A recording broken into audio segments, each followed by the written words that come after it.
YouTube! Don't you dare be sour!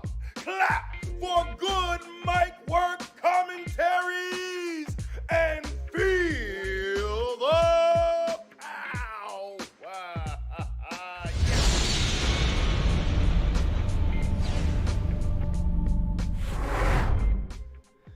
What's going on, everyone? Survivor Series 2021 is in the books, and as predicted, even though this was one of the worst, if not the worst, booked and built pay-per-views of all time, we said all week long and in the predictions that WWE's got a hell of a talented roster on their hands here, and despite their laziness, despite their shortcomings, the talent's going to come through for us and at the very least, give us some decent wrestling inside the ring, which I believe we got tonight, capped off with a tremendous main event. I enjoyed Biggie and Roman Reigns way more than I thought I would, even though going into it, the match was super predictable, even more predictable than it was prior to the event happening. Nobody was really picking Big E to win this thing, but going into that match, Raw was a clean sweep.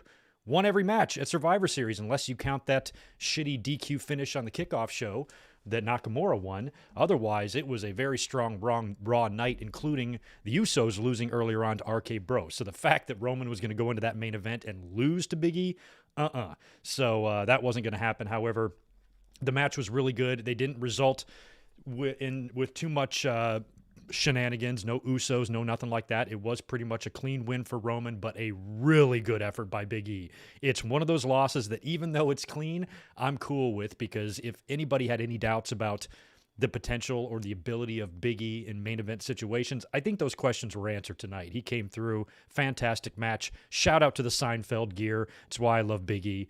And even though he lost tonight, I just thought he looked really good. And Roman, of course, continues to roll because Roman's Roman. Boy, WWE was tickling us, teasing the hell out of us that we were going to see The Rock tonight, and I thought maybe all the way up until the end. I mean, I was at SummerSlam. I started to leave my seat when Brock Lesnar's music hit, so I thought that maybe, just maybe, we would see The Rock come out here, but he did not. They teased it with that whole egg bullshit, which we'll talk about in a minute. Vince showing up like Pamela Anderson at the Royal Rumble 1995 with the entire roster like in the parking garage giving him a standing ovation. He's got this golden fucking egg. Apparently it has something to do with The Rock's new movie with Ryan Reynolds and Gal Gadot. They've been or Gadot, however you say it. They were playing previews for it all over the place. I know nothing about it. I might have seen one or two things randomly on social media, but I don't know anything about the movie, haven't seen the movie, don't know jack shit about the movie. And apparently they're doing some sort of a tie-in here with the movie, which really made you think that The Rock would make some last-minute appearance tonight. But Vince got that $100 million egg stolen. I would like all the released wrestlers to know that Vince McMahon has a $100 million egg sitting around his house. And he's got this thing in his office. Somebody steals it, and he orders Adam Pearce to interview the entire roster, Raw and SmackDown, tomorrow night on Raw. So they're using this egg bullshit as a reason to put all the SmackDown folks on Raw tomorrow to try to give us some sort of a decent show. And I guess there's going to be some sort of an interrogation going on through the WWE stars to find out who stole this fucking egg. I don't know about you guys. I think Rikishi did it. Y'all let me know who you think stole that egg. And also, I want your grades for the show. A, B, C, or D, 0 through 10. What did you think? I got to talk a little bit before I give you guys an actual rating. Let me think about it a little bit. This pay-per-view was not wonderful. We were all shitting on the build for weeks. Nobody gives a rat's ass about brand supremacy.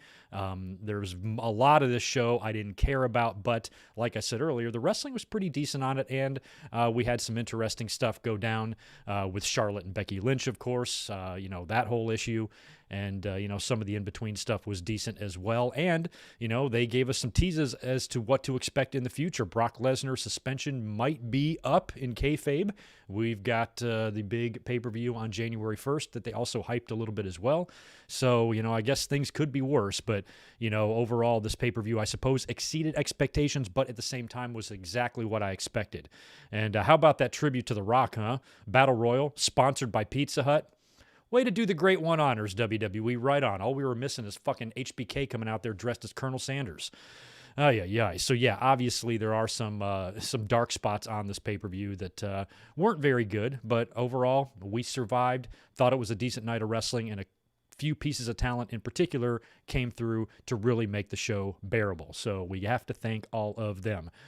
Before we start getting into too much here, do me a favor, smash the thumbs up button for me. This is a Big Four pay-per-view review, so if there are new eyeballs on me, make sure you subscribe. We're up here every week for podcasts.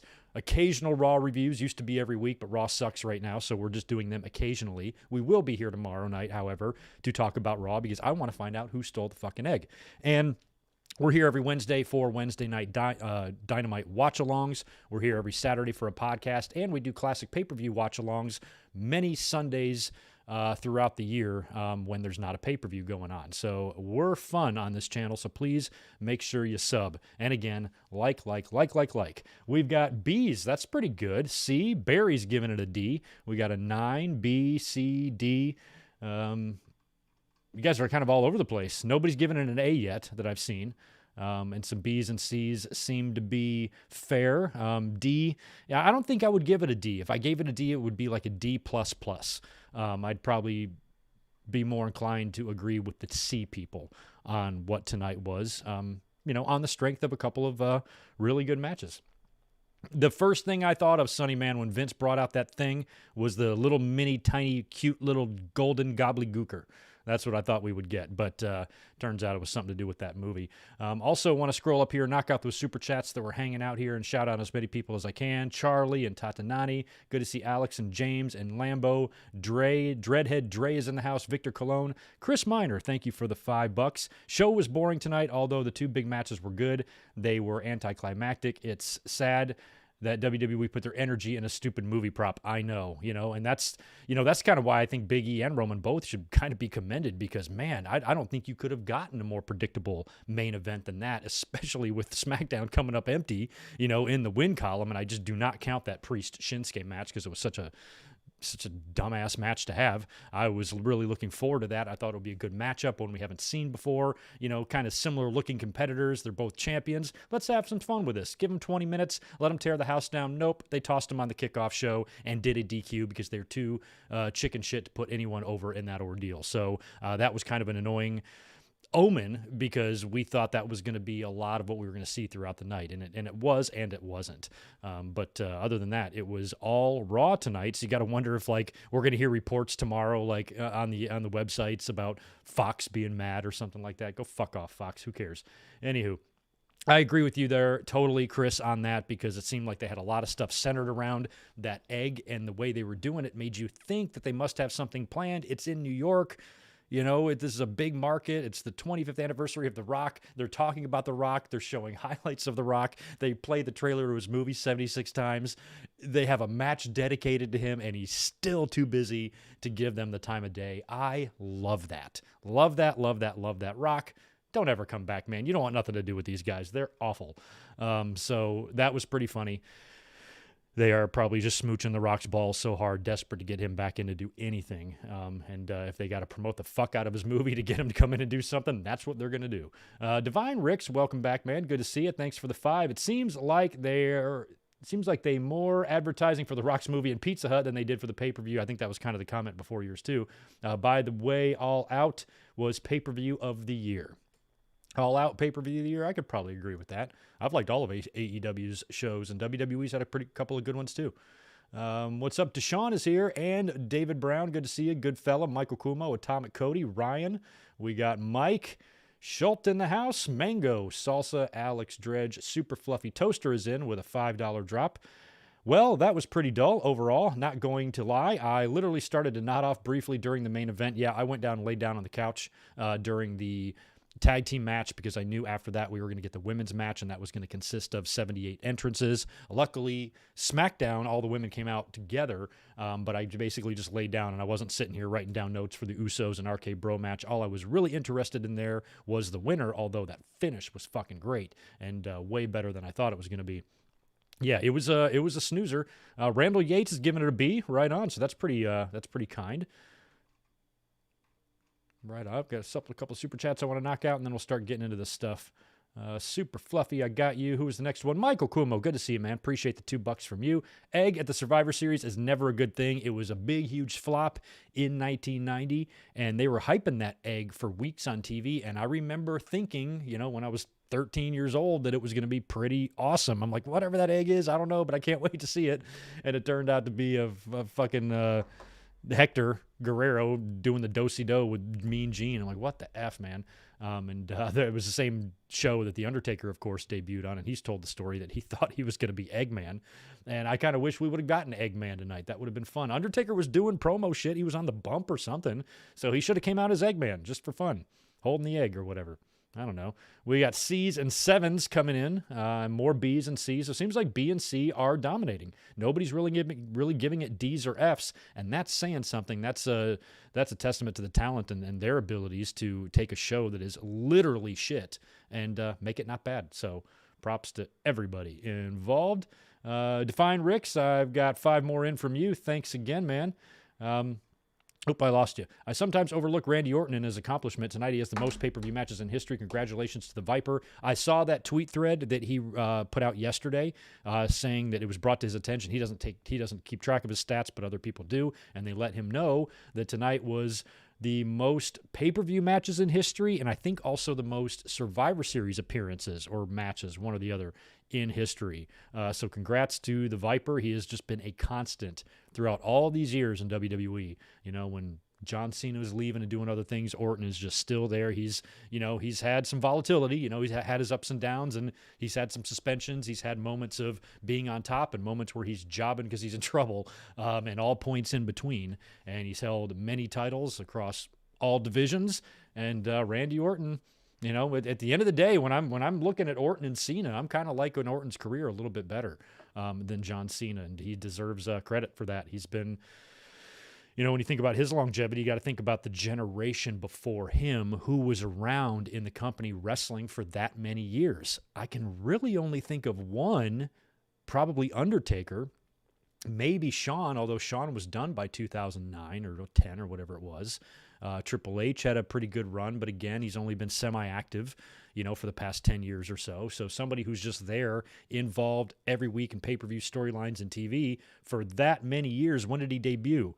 2003, and he became part of the evolution around the end of 03, early 04. So you're talking 16 or 17 years now that he's been doing this, and he's put together an incredible legacy for himself. So yes, definitely congrats to the Viper, and what a run, man. When he's done, you're going to look back on his career. Imagine that, guys. Imagine Randy Orton's video package before he goes into the Hall of Fame. That thing's going to be 20 minutes long, man, with all the shit he's done.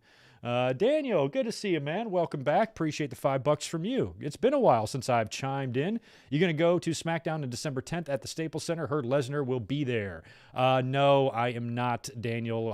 Saw it, brought it up to my girlfriend, and she kiboshed it immediately, and she's right. We don't need to go to that. WWE shows suck, and I think bringing Lesnar there is, a cheap way to try to boost ticket sales a little bit. We were there for the first Smackdown on Fox a couple years ago when Brock squashed Kofi, and I remember not liking that show that much because there was nothing taped before it. There was no kickoff, not a kickoff, but they didn't tape like main event or whatever the fuck they used to do back then, and it was just a quick 2-hour show, and we went home. So not going to make the trip up there. It's holiday season. I'm going to be working a lot. We will save everything for next year, which I think I will be at multiple shows in 2022. Chris Ludecki, thanks, man, for the $5. I honestly like the banter between McAfee and Corey Graves, and I like that they reference Roman and Biggie starting in FCW together. Great match. Yeah, having McAfee and Corey Graves together occasionally throughout the night was really fun because, Corey is kind of a loudmouth douche. So's McAfee, and this could create like a douche vortex, and maybe swallow up the universe, into a wormhole or something. But I thought they paired with each other well. McAfee, I got to give him props. This guy is standing up and jumping around. He does so well, and he does an excellent job of caring about matches that mean nothing. He cares an awful lot about matches that mean dick, and he can get very, very excited sometimes over the most minute things, and I think that's awesome and just speaks volumes to his energy, and I just hope WWE doesn't mind fuck him to hell hell and completely obliterate any sort of enthusiasm he has with the way they fucked up, or with the way they run that fucked up company. So as long as he can keep with it, he is one of the more entertaining things across all of WWE right now. And I agree. Having Kim and Corey kind of in the same spot was fun, and it didn't feel like they were trying to one-up each other. It didn't feel like there was any, because Corey Graves, Corey's kind of been like the brand, the outlandish type of guy. Now they got McAfee there on the other brand. Corey's got a little bit of competition. I was worried that Corey would try to, plant his flag there and said, I'm the cool guy. I'm the next Jesse or whatever. And they didn't really do that. They actually played off each other really well, and I liked it. How Wheezy's here. What's going on? That's right. I didn't even think about that, man. It's after 12 a.m. on the East Coast right now. Holy shit, it's only 9:06 for me. So it's early. Oh, and it's your birthday. Holy shit, How Wheezy. I know we've had you here for a couple of your birthdays throughout the years. So awesome, man. Everybody wish our boy, How Wheezy. He is fantastic, one of our best listeners that we have. And he's always going to places and meeting wrestlers and sending me the pictures. You are awesome. Happy birthday to you, man. I'm so glad you are here for this. Devlin, you skipped the pay-per-view. You didn't really miss much other than some good wrestling. So, skipping it, you're not going to suffer. You'll be just fine. Listen to us and you'll be all right. Hey, Mike Schultz, good to see you. And thank you for 5 from you. Huge fan of yours from Maryland. Right on. East Coast, North Kakalaki guy here myself. I talked to you a bit on Twitter about the shit moonsault. My God, it's like every match of hers. Keep up the great work. Oh, yeah, we talked about, I just mentioned this past week, how crappy I thought Charlotte's moonsault looked. And I'm not finding things to attack her over. I'm a Charlotte defender most of the time, but I've always said that moonsault looks like shit because she doesn't have much grace to her. Her legs are all crooked. She looks like she's a, what is it called? The pigeon hunting or whatever they do with the birds or whatever. And they shoot the birds and then they kind of fly and tumble. She kind of looks like that. And we mentioned it a couple nights ago and somebody's like, no, her moonsault's great. I'm like, no, it isn't. It's really, really bad. And I rest my case. If you saw that moonsault of hers tonight, it looked terrible. And I'm glad neither one of those ladies got hurt. But that was really the only, there wasn't a lot of bad parts of the Lynch and Charlotte match, which we're about to talk about here in a second. It was actually really, really good. I enjoyed it. And Devlin, what's up, man? Thank you for $5 from you. I got toothpaste on my shirt. Sorry. What's up? And thanks for 5 and thanks for being here. Officially booked on the Jericho Cruise. Anybody in this chat going as well. I wish I was going this year. I went in 2020. It was a lot of fun. But the Jericho Cruise is coming up in just a couple of months. I want to go to Double or Nothing in Vegas in May, and I got to go to Hawaii in July. And I'd like to go to some other wrestling shows as well. Was even considering Mania in Dallas, but ain't doing that. So the Jericho Cruise would just be a little bit too much and tough to pull off in terms of work and stuff. So sitting this one out, but maybe on the 5th cruise, whenever that is, maybe even in October, I don't know. It can be doable. We will see. But if anybody's going, you're going to have a great time. All right, so that should do it for the pleasantries. We need to start getting into the actual results here and talking about the show. Again, since there's a decent audience in here, please thumbs up. Also, give this channel a subscription because we're here all the time talking about a lot of awesome stuff. There is a video that I uploaded on the channel yesterday, Patreon-sponsored review on Transitional Champions. We did a whole podcast talking about Ivan Koloff and the Iron Sheik and Jeff Hardy and Edge and Ric Flair and Bret Hart and Sergeant Slaughter and all champions in between there who were used as transitional champions, and had a fun time talking about that. So you can check out the channel now and look at that video too after this. But I think it's time to finally get into the results of Survivor Series. Survivor Series 2021, live from the Barclays Center in Brooklyn, New York.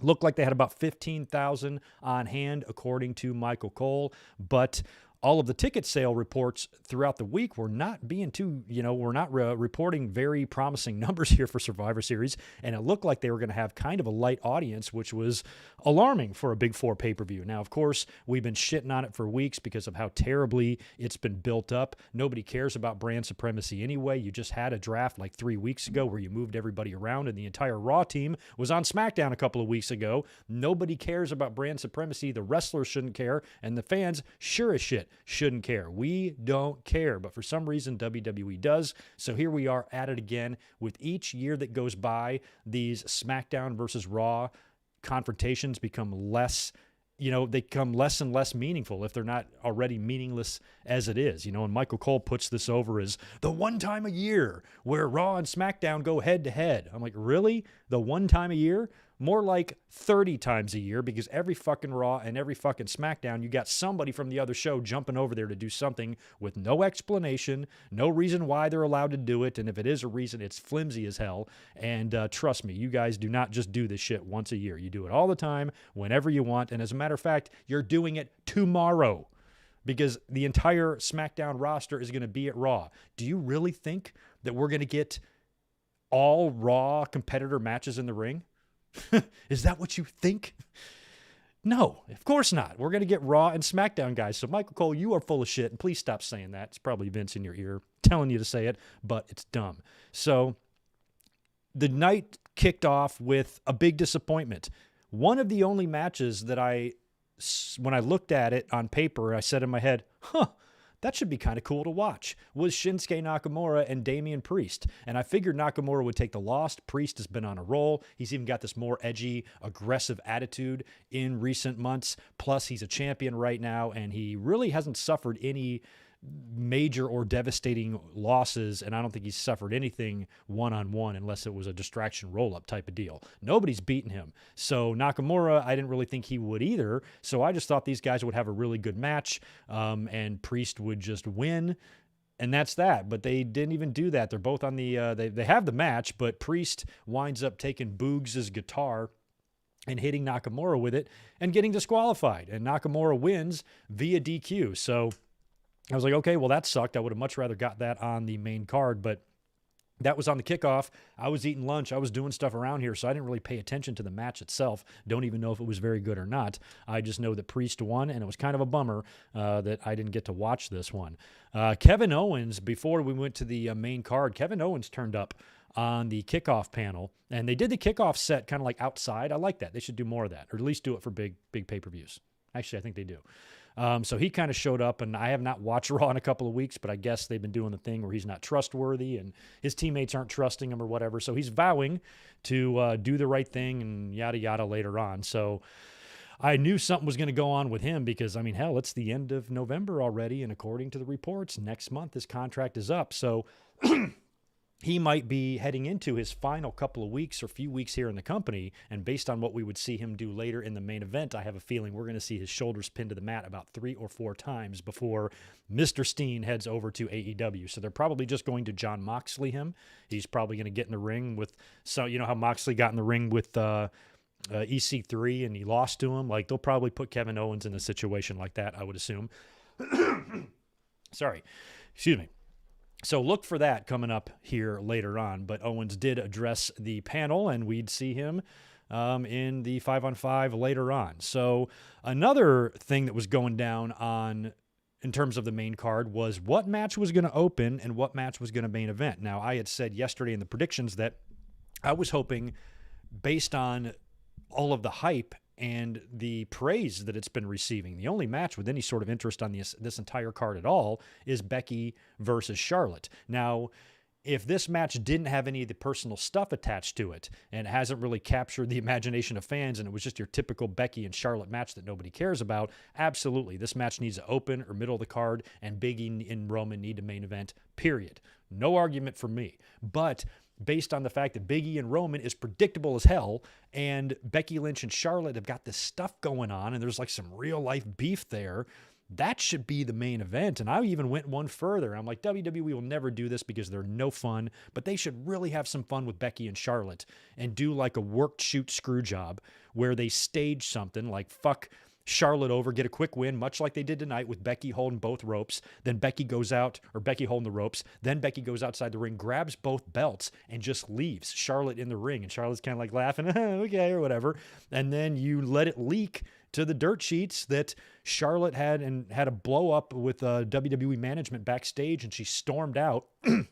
And WWE winds up granting her like legitimate release. Like, you stage this falling out, and you do basically what a lot of fans speculated that Vince McMahon and Bret Hart did during the screw job. For the people who think the screw job was a work, a lot of people felt that Vince and Brett and Sean set all that up to make it look like Brett had a falling out, and then he was going to go to WCW, with the intent of coming back to WWE in a few years. So they could really do that with Charlotte if they wanted. And you talk about a forbidden door, voluntarily letting your top female star go to the competition to work for 3 years until she comes back. She can be with her boyfriend. She can be closer to her dad or her fiance, whatever, all that stuff. And then she can just come back in like 3 years. And you would really it would be the closest thing to a cross promotion between these two companies that we're ever going to get. But man, that's a lot to ask for. So, of course, naturally, we're not going to get anything close to what I mentioned. But what we got was a pretty good match. So they open up the show. They do this big intro for Survivor Series, and it's basically like it's tied in with The Rock's new movie. So it's basically like an intro for Survivor Series and a trailer for The Rock and Ryan Reynolds movie at the same time. Very weird. So right off the bat, the ass smooching of The Rock is going down. So during the weekend, like we said, we were speculating as to what match should be the main event, and I was making the case for Becky and Charlotte because of all the personal stuff. And then earlier on in the day, it was reported by Fightful and a couple of other places that the women's match was going to main event and Roman Reigns and Big E was going to open the show. And then about 10 minutes before showtime, everybody starts saying, nope, change of plans. It's now going to be Becky and Charlotte opening. So I'll be curious tomorrow or whenever to read some of these reports if it really was supposed to be Charlotte and Becky and WWE changed their mind, or if maybe the journalists got some incorrect information, one or the other. But if it turns out that they originally planned for them to go on last and then changed their mind, I'm curious why they changed their mind. And it made me think, I'm like, well, if they changed their mind and didn't put this match in the main event, that tells me one of two things. Either the finish that they have planned is just too shitty to put in the main event because, of course, you got to please these fucking egos and make sure you don't really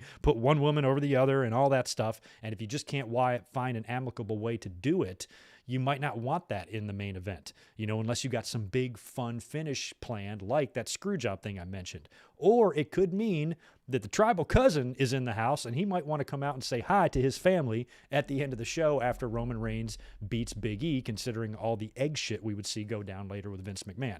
But at the last minute, like I said, it was reported that it was going to be Becky Lynch and Charlotte, and sure enough, we kick off the show, we get the Rock and Ryan Reynolds intro thing, and we are ready to rock for Becky Lynch and Charlotte, Raw Women's Champion versus SmackDown Women's Champion. Shout out to both for amazing gear. I thought they looked great. Charlotte kind of had a new thing going on, a lot of black happening, and Becky was all in red. All in red. It was a short red deal. A lot of people were pointing out she looked like Britney Spears in the Oops, I Did It Again video. I didn't put that together until I saw, like a GIF or something on Twitter. I'm like, holy shit, she does look exactly like that. So I really liked the ladies' gear. I like it when the talent goes out of their way. Biggie would do that later to really dress out for, big pay-per-views and make their shit look good, and both of them did. Now, right off the bat, we get a very aggressive-looking brawl to kick things off. Shots are stiff, they're laying it in, but as the match progresses and starts going, they're both being super aggressive, but there's definitely cooperation going on. And as they went, I thought it was one of the better matches they've had together because there was a little bit of extra intensity. You can tell they probably don't like each other any better than Hulk Hogan and Randy Savage did or anything like that. But I also think a lot of what they did was played up, which is what I talked about this past week. I'm like, if there was really some serious bad blood here, this isn't 1997. Back in the day, Vince got off on this shit. Now I don't think the old man knows what fucking day it is. So I don't think if you had two pieces of talent like this that could not work together, the WWE would even do this match because they're pussies. They don't do this anymore. They would have had Becky or Charlotte drop that belt prior to Survivor Series so they wouldn't have to face each other. So the fact that we got this match made me think that things are probably not as tense as, I don't think they're going to have Christmas dinner together or anything like that, but I don't think things are as tense as they're making it seem, and there probably has been some smoothing over of their issues from that belt swap, and both ladies have calmed down, agreed to do business, and everything's fine. But still, with the Ric Flair stuff tying in and the shit he's talking, and Becky, some of the things she said, in interviews. I think it's a combination of telling a little bit of truth, but also really playing up for this match. Now, if Becky and Charlotte were saying these things to each other and they had nothing to do with each other at all, they're on separate brands, we're nowhere near Survivor Series or WrestleMania time or any situation where you would put these women together in a match and they're just saying shit about each other in interviews, then we might have something there. But the fact that they went through with this match, I was like, okay, it's probably okay between them. And as the match went on, I'm like, oh yeah, they're working well together. It was good. I liked that it was stiff. I liked that they were both doing a really good job of making it seem like they wanted to lay some potatoes in there on each other. I thought it was all done really well. Really intense stuff with the submissions. You had the figure 4 on Charlotte by Becky, and it kind of reminded me of the Undertaker-Brock deal where they're like laughing at each other and they're making these crazy faces, and Charlotte rolls that over and then would later on put Becky in the disarmer. So all that stuff was good. We had both women's feet on the ropes, I think, a couple of times to save them from pinfalls. And Charlotte, the ending was nice because Becky really did kind of beat Charlotte with her own shit here. The daughter of the dirtiest player in the game, tries to use the ropes for leverage in a roll-up, but Becky reverses it, uses the ropes herself, and the referee doesn't see it, and she gets the quick pinfall victory on Charlotte. So that made me really happy between these two women. I thought they were both spoiled brats in that belt swap situation, but at the end of the day, I much prefer Becky over Charlotte in terms of which one I really like better and can stomach more. So Becky, I was happy that she got the win. Charlotte kind of played it off, smiling like, really, you kidding me or whatever, but that's what you get, bitch. You tried to, I shouldn't say that about a woman. It's like, but that's what you get. You rolled her up, and you tried to use the ropes and then it got reversed on you. Now you're mad. Fuck you. You lost. So I actually thought it was going to be less clean than that. I know really technically it wasn't clean, but when you're the dirtiest player in the game and you get beat with a dirty move, that's kind of karma. So I wonder if any of that consisted of any sort of punishment by WWE, or if this is their way of saying, go out there and get beat. We're kind of mad at both of you, but maybe a little bit more mad at Charlotte. So you're going to lose and do the rope for leverage thing, and that's that. So I was actually happy with number 1, the match, and number 2, the outcome. And based on how well they worked together, I'm not an expert. I've only been watching wrestling for 40 years, but what I've noticed throughout history is that personal animosity and real-life beef or issues make for great stories, but historically, they don't result in the best matches. Bret Hart and Shawn Michaels' Survivor Series 97 match sucked. I can't believe there's people who say it was good. Like, everything was just so off and odd, and anytime you've had wrestlers in the ring, Pillman and Sullivan and situations like that, it's a clusterfuck. Neither guy wants to really do much for the other guy. Look how bad Warrior and Hogan was at Halloween Havoc in 1998. I think the only people, there is an exception to this, and you guys may think of other exceptions, but the one exception I can think of off the top of my head is Matt Hardy and Edge. They actually did work pretty well together despite all of that going on. So they might be the exception to the rule, but generally, if there's like some issues, it's hard to get a good match out of two people that legit hate each other. You know what I mean? So I think with Charlotte and Becky, the fact that things went so well just gives me the indication that maybe things aren't as bad as they seem behind the scenes. And whatever went on, I firmly believe Becky was pissed. I definitely believe there was a confrontation. I definitely believe she wanted to rip Charlotte's head off and eat it because she was so pissed off. But I also believe that since then and now, they've gotten together. There's been some sort of a come to Jesus meeting with Vince, and the old man mumbled his way through something to tell them to cut the shit and get your act together because you're professionals and no more of this. And they agreed. That's what my instinct tells me. My instinct might be dead wrong, but I usually trust my instinct. And if I didn't, I'd probably be dead. So that's what I think, and we'll see what goes on in the future between those two. And it sounds like they might be done with each other for a while. Charlotte, I'm sure, is going to cut some promo either tomorrow, because she'll probably be on Raw tomorrow. Everybody's going to, apparently. Or maybe on Friday, telling her side of the story. I didn't get really beat, and Becky wishes she was me, and blah, blah, blah, and all that other shit. So we'll see. All in all, though, good match, good opener. Didn't really have a problem with anything considering the situation here, because with this situation, you knew 100% neither one of these women was going to take the other's finish and get beaten in the middle of the ring.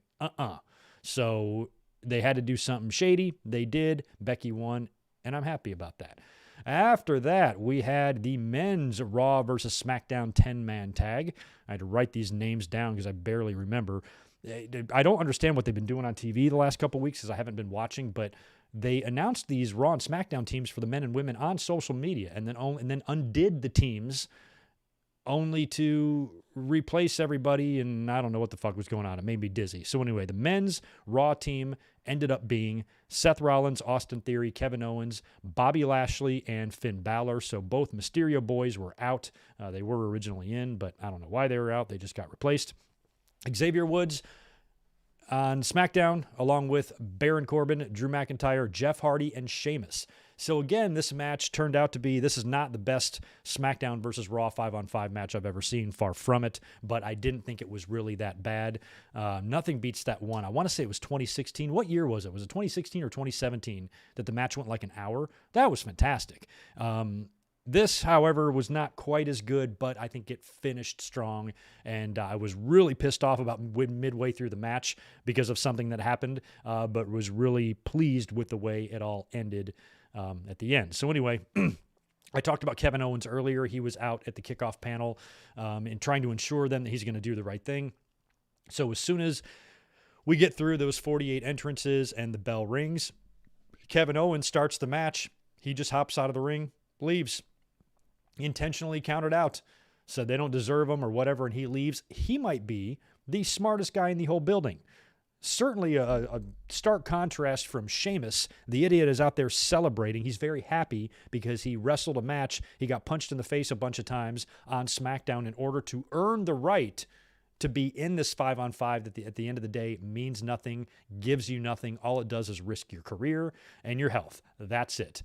And I think WWE really needs to try to make stipulations for these type of things. What year was it that they did the whole team gets to be GM for a night or something? Remember that? Like something along those lines to at least give these people something to fight for. Because, I mean, unless they're just a cop-out and they say, oh, the winners get more money, a bigger purse or whatever. But they don't even really say that. They actually think and try to make the fans believe that these wrestlers give a fuck what brand they're on. Why in the hell would you care about fighting for Raw when you were on SmackDown 16 days ago? It just makes making no sense with the 5-on-5. So anyway, 5-on-5 kicks off. Owens walks out, counted out right off the bat, so he's gone. So you can guarantee they're going to job the shit out of him between now and when he leaves. And I'm really hoping he does. And I don't even care. I don't care if Reginald beats him in 5 seconds in the middle of the ring. Don't care. Get out of that company. Run from them like you would from a burning building and get the hell over to AEW, wherever everybody wants you to be. But before that happens, we're going to see Kevin Owens lose an awful lot before the Steen is reborn. Can't wait for that. So Owens is gone. Baron Corbin gets eliminated by Finn Balor with a coup de grace. After that, Xavier Woods taps out to the Hurt Lock. By the way, shout out to Bobby Lashley, who just looked fantastic in red. He had these red trunks, and the SmackDown and Raw teams did try to color coordinate a little bit. The women did a good job of it. Everybody except Zelina, who was representing Taz, I suppose. But all the other women did a good job of the red and blue shit. And I thought Lashley looked great in that red gear. I hope he wears that more often. The part of the match that pissed me off was when they did the Lashley and Drew double count out. Now, I had predicted, I believe, the SmackDown team to win the men's match and the Raw team to win the women's match. I was certain that these would have to be split, just like the two title matches. Raw is going to have to win one. SmackDown's going to have to win the other, like we saw with Becky and Roman Reigns. I thought the same would be said for the men's and women's matches, but they weren't. It wasn't that way. So I thought for sure this would be a SmackDown victory because I was thinking, and my thought process in the predictions was that Roman Reigns right now really doesn't have an opponent until Brock comes back. Now, as it turns out, Brock might be back sooner than later because he's going to be at SmackDown on the 10th, and there was a tease tonight that his suspension is over. But we're kind of assuming that Brock might be back around for WrestleMania time or, maybe the Royal Rumble.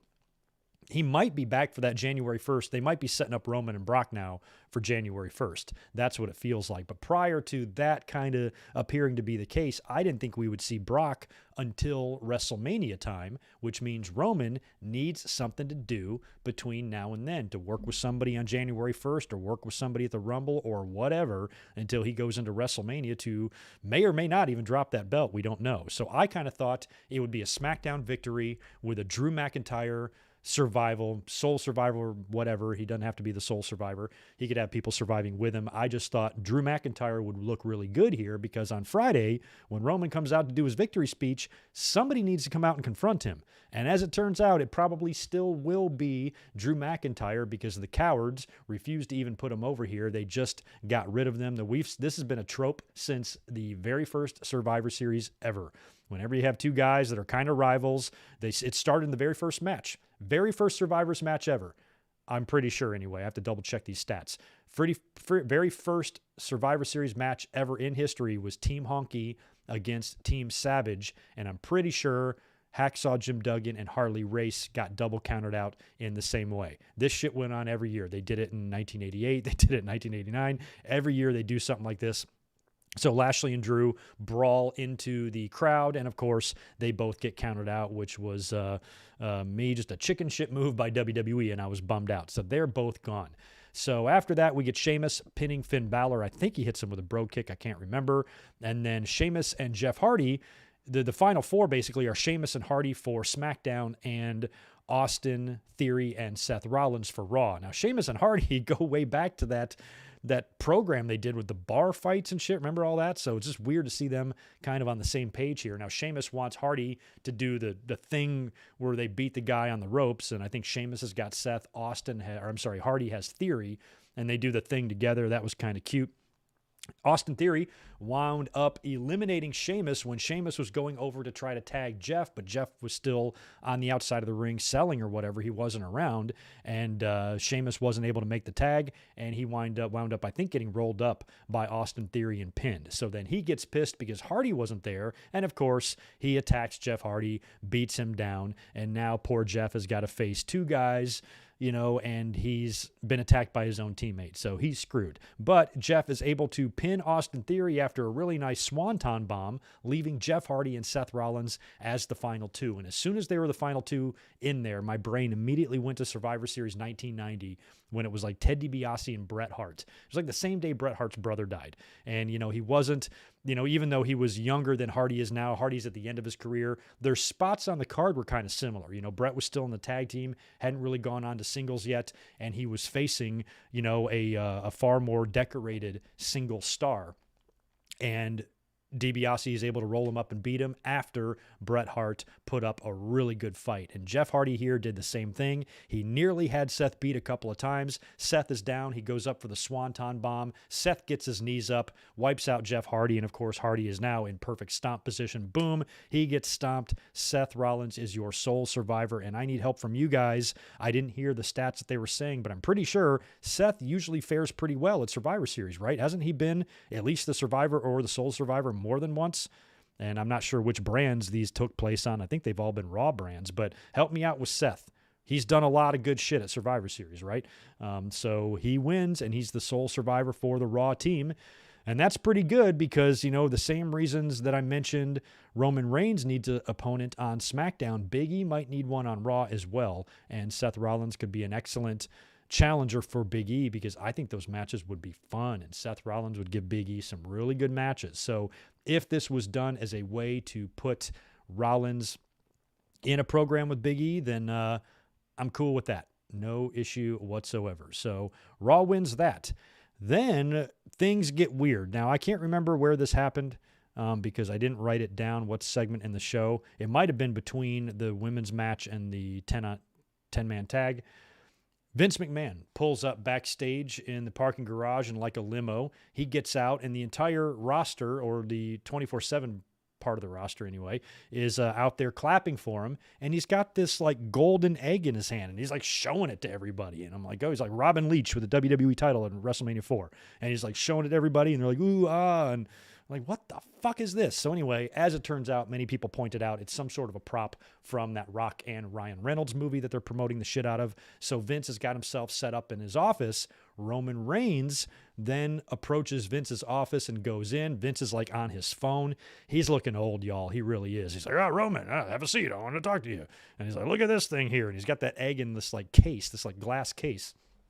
And he tells Roman that it was given to him by his cousin. This was a gift from your cousin, The Rock, and he's in this movie. And he says that the egg is worth, it looked like a Fabergé egg or something. He says it's worth $100 million, which is not true. It's worth $11, but Vince thinks it's $100 million. So he shows it off, and Roman's like, why are you showing me this or whatever? So I'm like, seeds are planted, either for Roman to show up later on in the night or maybe for a future Roman Reigns and Rock match down the line, which I still think if it ever happens is a year and a half away from happening.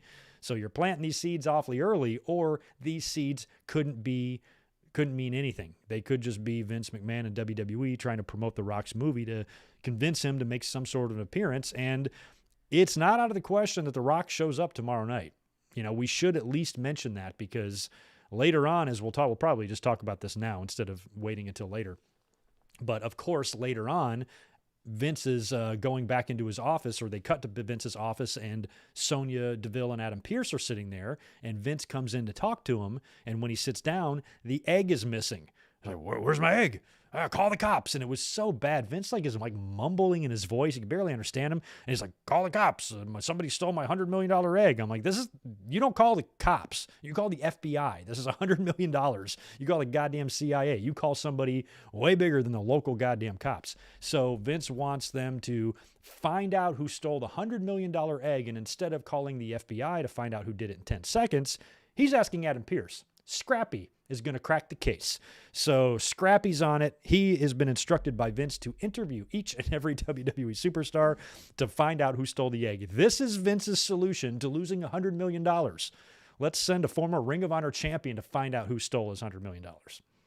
So that's taking place tomorrow. And where the hell is Raw tomorrow? Is it also in Barclays? Because if it is, The Rock could show up tomorrow night on Raw. WWE might prefer him being there and getting a rating for Monday than even worrying about Survivor Series itself. So we'll see what happens when they start being interviewed. But it reminds me a lot of like when Austin got ran over and Mick Foley was interviewing people. I'm like, you should call the police. Although they did. I think cops were at Raw, because I remember Rock cutting a promo on one of the cops, which was pretty funny. But so I guess Adam Pearce now has got to interview everybody. Like, what the fuck does he know about interviewing or interrogating? Does he know when people are lying? Can he, figure this shit out? Is he a cop? No. So anyway, $100 million to Vince. He seems fine with just letting Pearce handle it. So that makes a lot of sense. So we will see what goes on tomorrow. But it looked like they were planting an awful lot of seeds for The Rock, because during these two different segments in Vince's office, you also get, 35 trailers for his movie. And then right after this is when we get the Rock Battle Royal. So this is a Rock commemorative 25th anniversary Battle Royal. I didn't even write down the participants here when I saw everybody on the match graphic.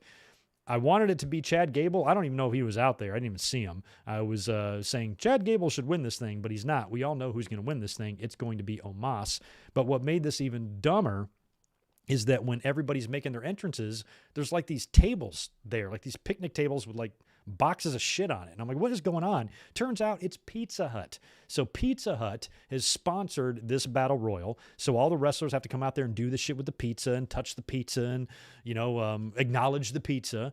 And you have the big Battle Royal. The only brief kind of interesting confrontation was when Omos went face-to-face with Shanky. He's also 7 foot. I kind of thought they would have a little bit more of an equal battle, but Omos tossed him out very quickly, like he was nothing. And in the end, he was the last guy in there with with Ricochet, and Ricochet was close. He had Omos, on the ropes a little bit, but Omos was able just to toss him out. And now that I've gotten a really good overall look at Omos, yikes, man, he is not good. He's huge, so it's not, his fault.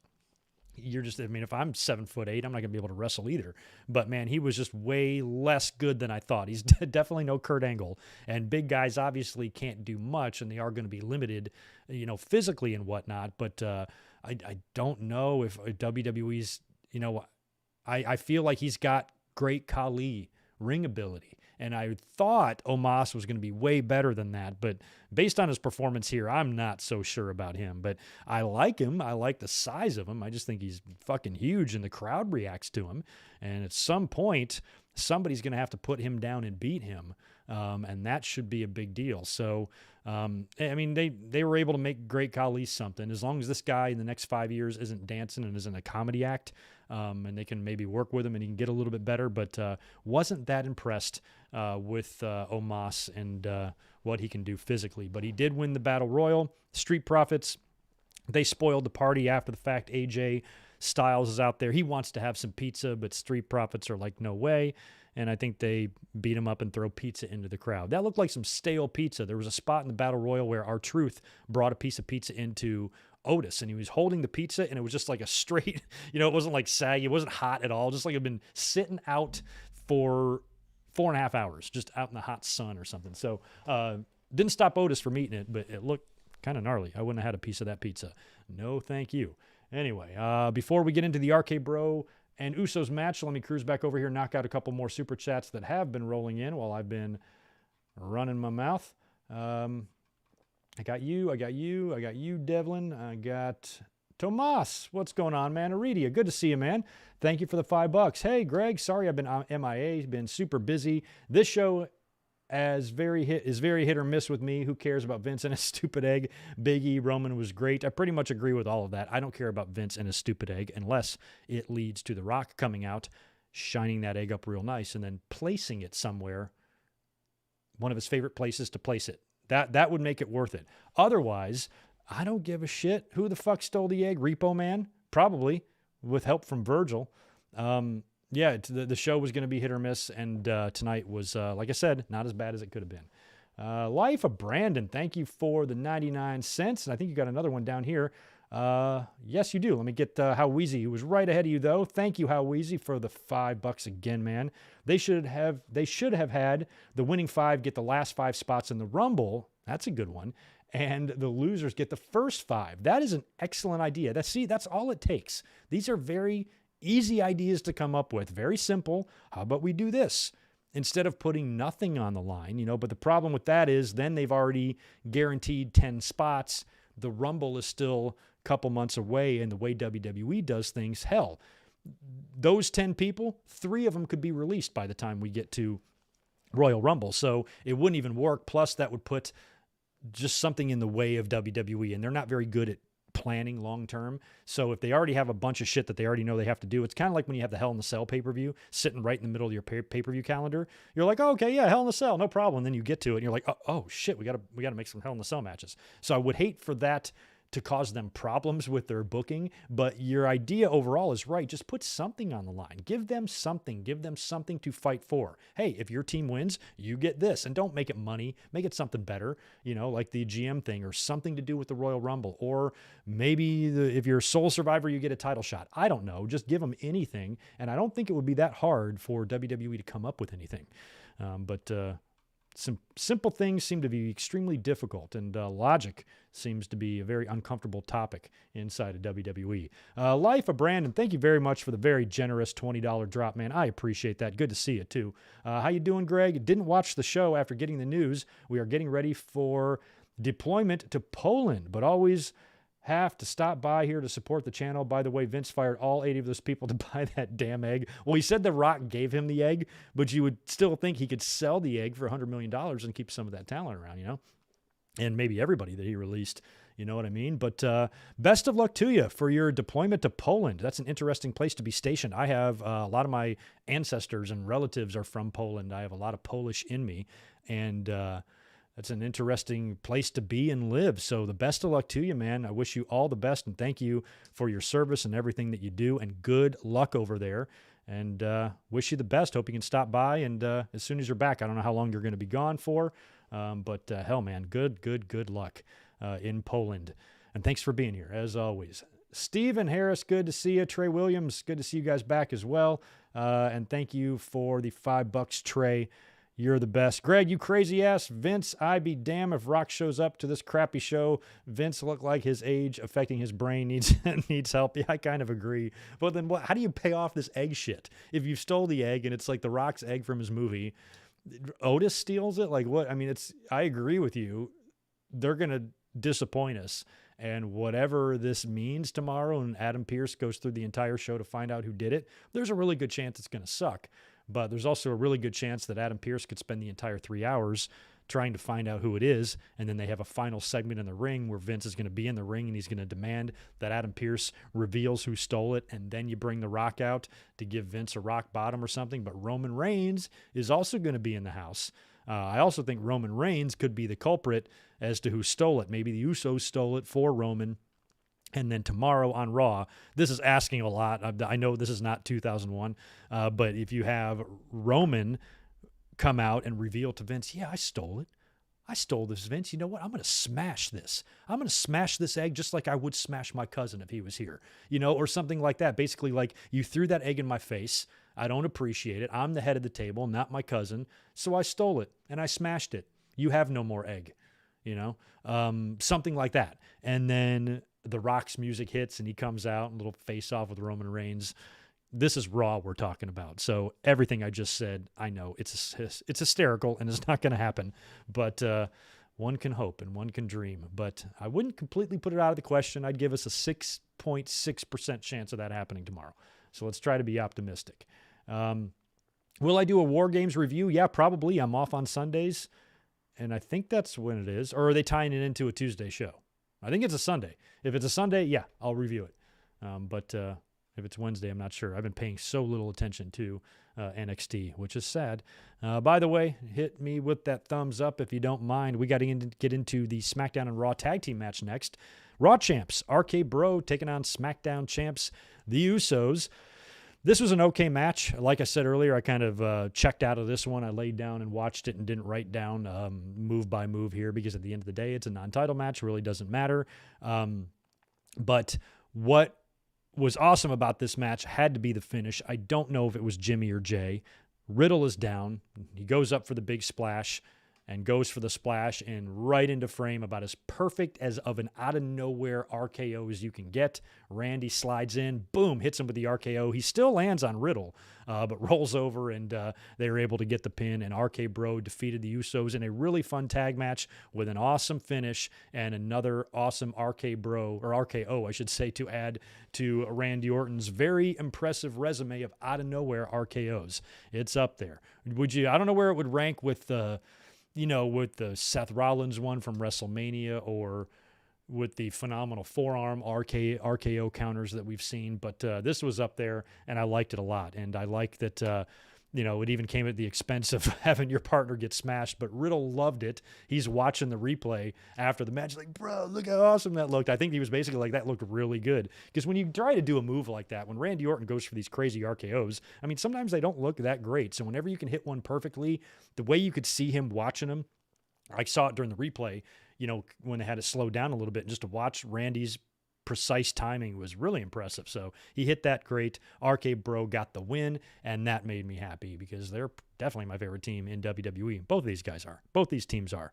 After that, boy, oh boy, we got this match I didn't give a shit about, but I did love the ending. Women's SmackDown versus Raw match. We had Team Raw consisting of Bianca Belair, Carmella, Queen Zelina Vega, Rhea Ripley, and Liv Morgan taking on Team SmackDown, Sasha Banks, Shayna Baszler, Toni Storm, Natalya, and Shotzi.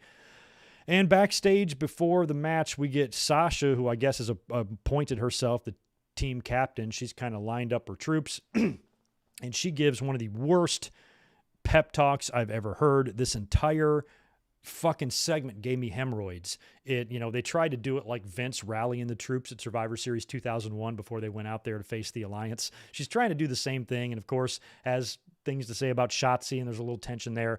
All these women can't stand Sasha, so that's going to play in probably to the finish in terms of her not getting along with her comrades. Because again, Sasha's, one of their top gals, and they're not just going to pin her in the Survivor Series. They're going to do something weird to get her out of the match, just like they did with Drew and Lashley and anybody else with any value. So Toni Storm starts off things pretty hot for Team SmackDown. She eliminates Carmella first when Carmella's too concerned with getting that stupid mask on her face. And then she eliminates Zelina Vega. Now, I mentioned the Zelina earlier. It was pretty funny where all of these women did a really good job of, I think, color coordinating. All the SmackDown ladies were in blue and all the Raw women were in red, except for Zelina, who was wearing orange. She looked like she was supporting Taz. So it was SmackDown versus Raw versus Taz. She gets eliminated pretty quickly by Toni Storm, and that's 2 quick eliminations for SmackDown, and Raw is down big. After that, Liv Morgan comes in to eliminate Toni Storm, and then Sasha Banks eliminates Liv Morgan. Shayna Baszler eliminates Rhea Ripley, and when they were in the ring together, I'm like, man, I just remember 2 years ago, they were closing out 2019, in that great NXT show at the end of the year where Rhea Ripley beat Shayna and ended that long run. And, they had a run in, I think, at the War Games before, in Survivor Series. And I think Rhea was even in Survivor Series the next night that year or something. Or maybe it was last year. I don't remember. All I know is 2 years ago, things looked a lot better for both of these women, and they're both pretty much invisible in this match. So Shayna eliminated Rhea Ripley, and that left Bianca Belair in the exact position that I was hoping she would be in. And what I mentioned in the predictions yesterday, I said, or I'm sorry, on Friday night, I said, she needs to diesel this thing and just eliminate everybody by herself. So as soon as I saw Bianca down 4-1, and you factor in the fact that Sasha's not getting along with her team, I'm like, sweet, they're at least going to keep Bianca very strong. So Sasha Banks, before they can even have a chance to start working over Bianca 4-1, Sasha basically has confrontation with her teammates. They can't get along. They're arguing on the outside of the ring, and she gets counted out. So that's how they got Sasha out of there. And that leaves Bianca 3-1. And with Sasha gone, that basically made the 3 women that Bianca were facing the underdogs. There was no way any of those 3, I felt, was going to beat Bianca Belair here. This was going to be her time to shine. So after Sasha Banks gets counted out, Bianca is able to defeat Natalya. Then she defeats Shayna Baszler, leaving Bianca and Shotzi as the final 2. Boom. Shotzi eats a KOD. She's down. Bianca wins with 3 consecutive eliminations to survive and be the sole survivor. So Raw was strong. Sole survivors on both matches there with Seth Rollins and Bianca Belair. And you would have to think that Seth and Bianca are both going to be the next, hopefully, maybe upcoming challengers for the 2 current champions over there. So good outing by Bianca. At least they had her win. That made me happy. But, I also thought they could have done a deal where Sasha won. Like they could have Bianca do the Bam Bam Bigelow 87 thing, where it was Bigelow he was the last guy left in the main event against, get this, Andre, Bundy, and Stud. Or no, I'm sorry, Andre, Bundy, and One Man Gang. Jesus Christ, man. And he eliminates Bundy, and he eliminates the One Man Gang. But by that point, he's so spent, Andre's able just to toss him around the ring a little bit and pin him. And I thought they could do the same thing with Sasha here since, Bianca put Sasha over at WrestleMania and stuff. Or Sasha put Bianca over at WrestleMania, and Bianca could kind of regain the favor here, especially if she's spent after eliminating 3 previous women, and then Sasha is able to, pick up the bones there and get the win. But Bianca won, couldn't be happier, sole survivor, and we'll see if she winds up getting that belt back. I've been, ever since before Crown Jewel, I was thinking that maybe that January 1st pay-per-view could be the day that Bianca pins Becky and wins the belt back, because I still haven't given up on that. I really want that to happen. But if it doesn't happen soon, then we might be in a completely different situation going into WrestleMania. So we will see. After that match, all we have is the main event. But first, we cut backstage to Kayla, Braxton, and Paul Heyman. Love their chemistry. They remind me a lot of Britt Baker and Tony Schiavone. Although in that situation, it's Britt being the douchebag to Tony. Here it's Heyman kind of being the douchebag to Kayla, and he's hilarious with her. I think Heyman loves her and really wants to help her, and I think I just enjoy their chemistry together. So Heyman is approached by Kayla, and she lets him know that there are, I think she said rumors. Is that what she said? Said something like rumors about Brock Lesnar's suspension being lifted, no longer being valid, and he's basically free to come back and do whatever. Heyman looked concerned, kind of shit his pants a little bit, and walked away. So apparently Brock is supposed to be at the December 10th Smackdown at Staples Center, which is about to be Staples Center no more. It's going to be really weird. I mean, Staples, naming any building after a fucking store I hate, but it's been Staples Center for so long. I don't know if I can get used to Crypto.com Arena or whatever. So I don't know. Only a little bit longer and it will be no more Staples. But Brock is going to be there, and they should maybe set something up for Roman and Brock. And with that January 1st pay-per-view, makes me think that's going to be where it is. I thought they were going to wait and just do it at WrestleMania, but we are also going to get, you got to remember, most likely another Saudi Arabia show in February between the Royal Rumble and WrestleMania. So you might not do Brock and Roman at Mania. You might do it in Saudi Arabia again, or you could just do it on the January 1st show that I believe is in Atlanta. Not sure. Or, Roman can work with SmackDown people until you get into next year, and then you can worry about Brock Lesnar. Don't know. But they planted some seeds for that tonight throughout the show. So now we go to the main event. It's Roman, Universal Champion, Roman Reigns versus WWE Champion Big E. Like I said, shout out to Big E, who came out there rocking Seinfeld gear. I didn't even notice, because right when the main event started, I started setting up for the stream and I'm plugging in my mics and I'm doing shit. So I don't really see his entrance. I just see him in the ring after he's taken his jacket off. And I'm looking at his gear and I'm like, I can't tell what that is. I couldn't even tell what the words said on the back. I'm like, you know what? As usual, that's probably some sort of video game or anime reference that I'm just too old to understand because I don't do any of that shit. And I guess I was like, well, I guess I'll never know what his gear is supposed to be a tribute to, or what inspired his gear, until I saw Sean Ross Sapp post on Twitter, shout out to Big E for the Seinfeld gear in New York. And I'm like, oh, and then somebody under that posted like a photo of the gear being made, and he had like the Seinfeld Biggie logo on the back of the jacket, which I did not see when he made his entrance. If I would have seen that, I would have noticed Seinfeld right away. And I guess on his trunks, it said like giddy up, which is what Kramer always said. So the fact that Biggie was out there wearing Seinfeld gear, that's awesome. Here I thought it was a reference that I'm too old to get. And it turns out it's a reference that I understand probably better than anybody else, because I can recite every single episode of Seinfeld word for word. So that was awesome. Big E, he never ceases to disappoint with a lot of his gear. I love the Fuji's gear that he had last time. It was pretty good.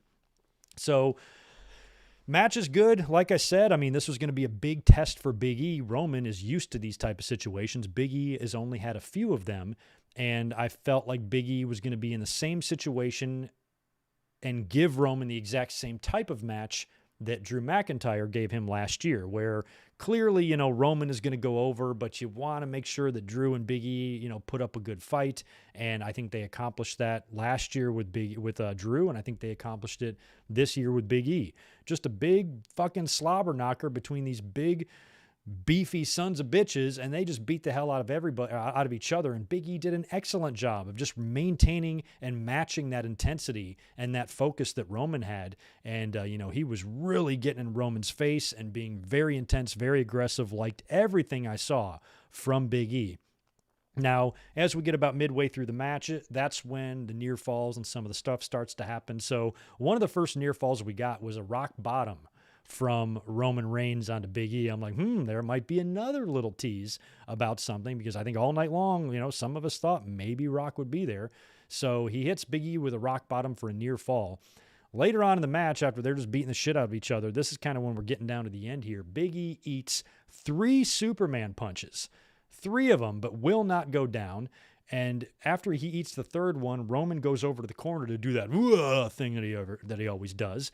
And as he's getting set up for it and doing it, Big E springs to his feet, walks right up in Roman Reigns' face. So when Roman comes out of his growl, he sees Big E standing there, and that was awesome. They start to fight, and Big E, I think at this point, gets Roman kind of over the top rope, and he does that diving through the ropes spear that he likes to do, and that was a nasty landing. Both guys landed very, very not prettily on the outside of the ring. Roman went down hard.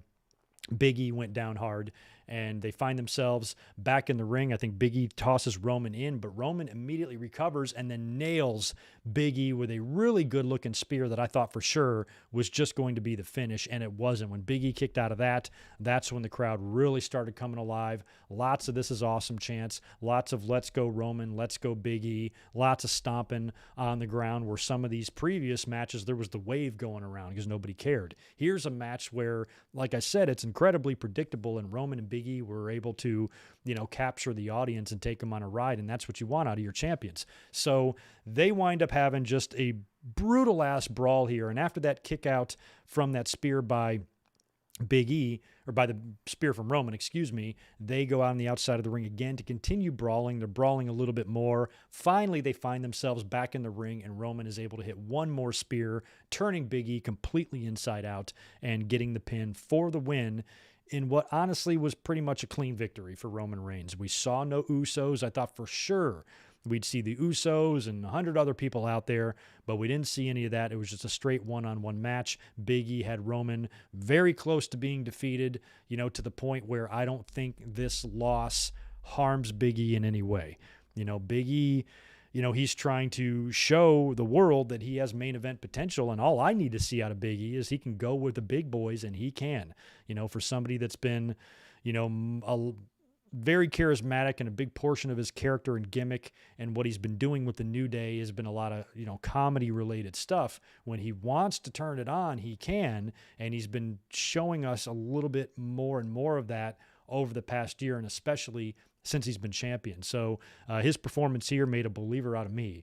And if anybody is questioning Big E's ability on the main event level, this should answer every question you have, because he proved he can hang with anybody. So, he's had some big wins on Raw, already had that win over Bobby Lashley and stuff, and I don't think it was realistic for anybody to really think he was going to go in here and beat Roman. So I guess this was the next best thing. Give Roman the fight of his life, but in the end, go down, because Roman, is the man. That's just the way it is. That's the reality of it. Roman's the man. He's going to be winning until WWE feels it's time to, move in a different direction. So that match, pleasantly surprised, and I can't say it enough, anytime a match where we 1,000,000% know the outcome still takes us on a hell of a ride, I think the wrestlers, Roman and Big E, deserve a lot of credit for that, because I don't think there was a doubt in any of our minds who was winning that. Where a lot of the other matches, there was some doubt. We didn't know. I mean, I picked Becky Lynch to win, but not because I was confident that she was going to win, just because I'm like, we'll just go with Becky. It's a crapshoot. It's whatever WWE feels like they want to do. You can't ever say, I'm really smart, I predicted all these matches right. No, you just happen to, make the same decisions they did. It doesn't mean much. So I'm glad that based on the outcomes that we saw here, I was pretty much okay with most of it, aside from, a couple of things I wish they would have done differently, or wish they would have had a little bit more fun with. But overall, you know what? This pay-per-view could have been so much worse, because it was a bummer. Big Four pay-per-view, we haven't given a shit about it. Nobody has. So the fact that they came through here with a decent show gives me hope that maybe the rest of the year won't suck so bad after all. And of course, tomorrow, we got to find out who stole that egg, man. So somebody stole the egg. We got to find out who stole the egg. Adam Pearce is going to interrogate the entire roster tomorrow and find out who the culprit is. So we have that to look forward to. I'll cruise over to the chat now. We'll answer some questions. Please continue to smash that thumbs up button for me. If you don't mind, I would definitely appreciate it. And we'll knock out some questions, make sure I didn't miss any super dupers or anything like that. And we'll get to moving here on some other topics and some other stuff. And anything you guys want to talk about, we got some time. Where are we at? There we go. All right. K-Dog's Kennel, I don't think I got you on that super chat earlier. Good to see you, man. Welcome back, and I'm glad you're here. Happy Thanksgiving to you and yours this week. Any chance the gobbledygooker took the egg tonight? I don't know. I think it would be hard for him to Danny Ocean his way in there, man. I mean, he's pretty, he's not going to blend in, a giant fucking chicken walking around. or turkey or whatever he's supposed to be, gobbling around looking for the egg, I think he would be noticed, or at least the security cameras would pick him up. So he might have been the one to do it. But I kind of think it might be either Roman or The Rock himself. And when you think about it, they might want to put Rock on Raw tomorrow instead of Survivor Series on Peacock. Put him on USA and make a big fucking deal about it. Might help with the ratings. But I don't know, man. I can't believe they actually did a storyline about who stole this fucking egg. My God, I don't know what's going on in Vince's head. Oh, JD Squad, you were expecting The Rock and Brock Lesnar to show up at the end. That would be interesting. Like, if Brock showed up, but, Rock showed up, but Roman's got the stuff going on with Brock too. To see Rock and Roman kind of on the same side against Brock might be interesting. Yeah, if they both showed up, holy crap. I would have crapped my pants. Oh, the real YouTube. My friends and I were just talking about how Seinfeld being on the 100 Rotten Tomatoes best sitcom. It's Seinfeld's great. Watch Curb Your Enthusiasm. There's a new one tonight, actually. I can't wait to watch it. We're going to be watching that later. I just can't. I was just bummed out that I didn't notice that Big E's gear was Seinfeld until I saw it on Twitter. I'm like, oh, man.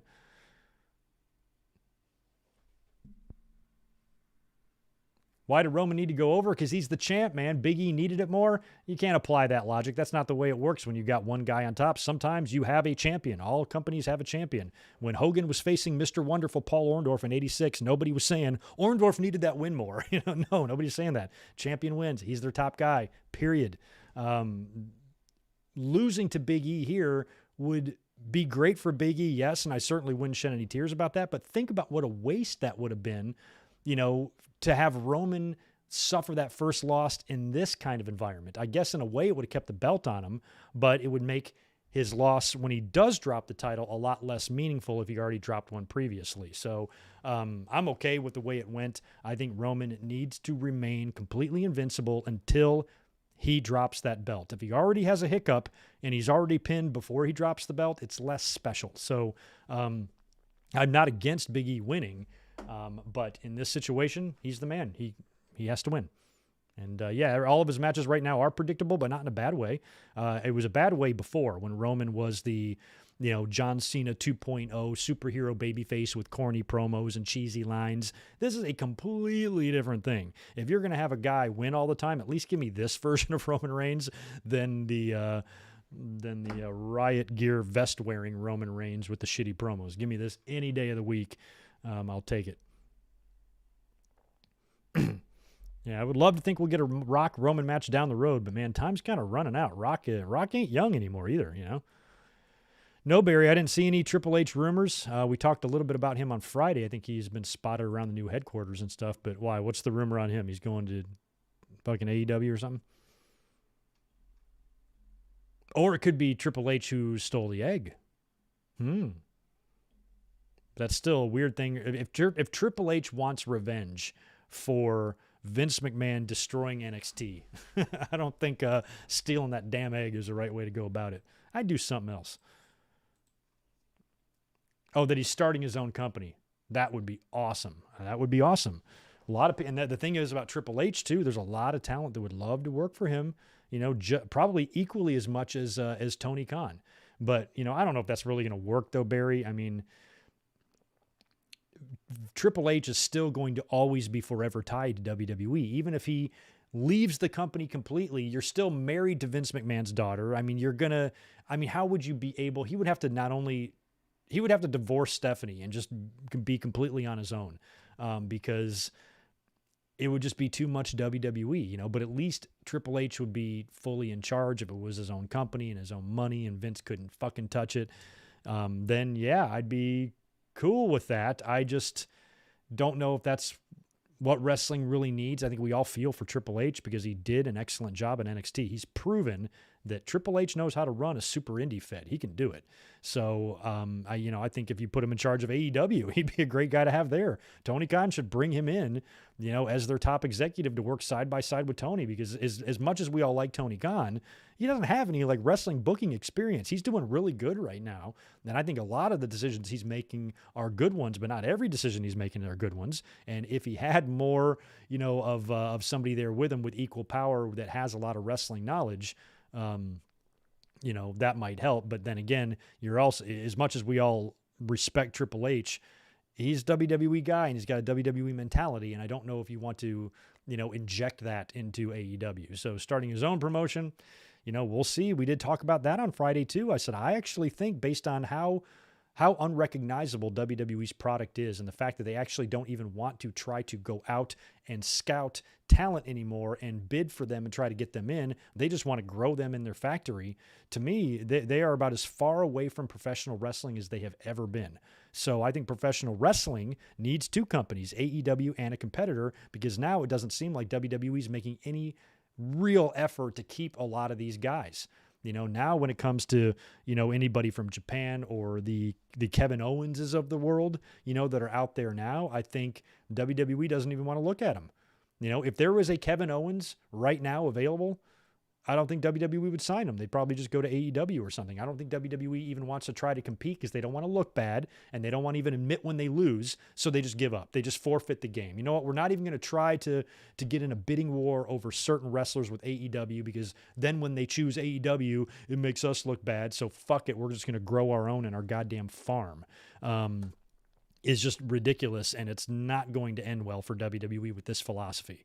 WWE is going to turn their entire company into one big diva search, is really what they're doing. Isn't that what they did with the diva search? Hey, are you hot with big tits?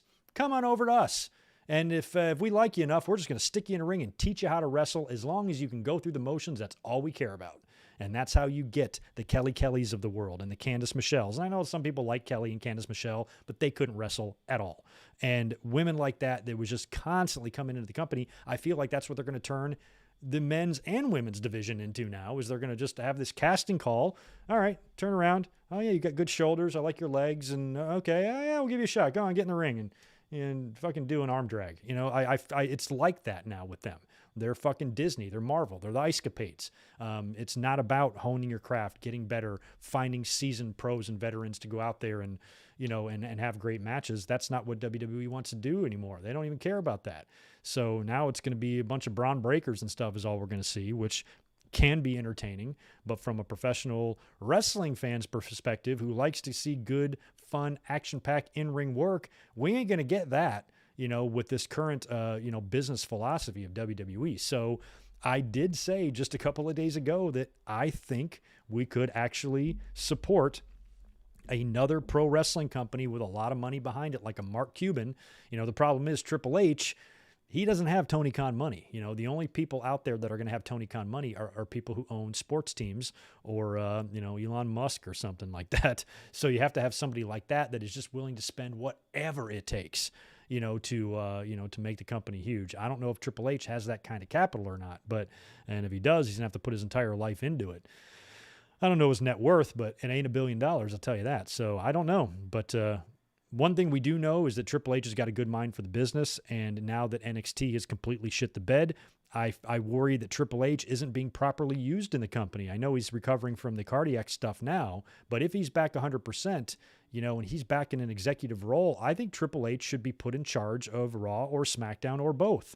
Now, obviously, this is going to cause him a lot of great pressure, but if he can run those brands similar to NXT, and get people, on the same page and get people, and really try to mold and work with talent to get them better, maybe he just needs to be on the main roster doing that. But give me Triple H over Vince and Bruce any day.